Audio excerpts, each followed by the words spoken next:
তো ব্যবসাদার এখানে একটা সমস্যা সৃষ্টি হয়েছে, ওদিকে একটা হাট এদিকে একটা হাট, তা আপনাদের সিদ্ধান্ত কি?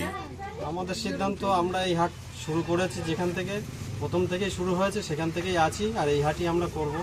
আমাদের এই হাটে কোনো সমস্যা নেই, এখানে জায়গাও ভালো, পরিষেবাও ভালো।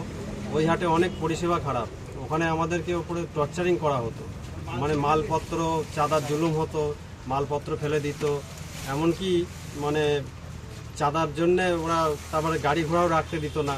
এত শর্ট জায়গার মধ্যে ওখানে ব্যবসা হয় না। এখানে জায়গা মানে প্রচুর বড় জায়গা, হাটও খুব ভালো।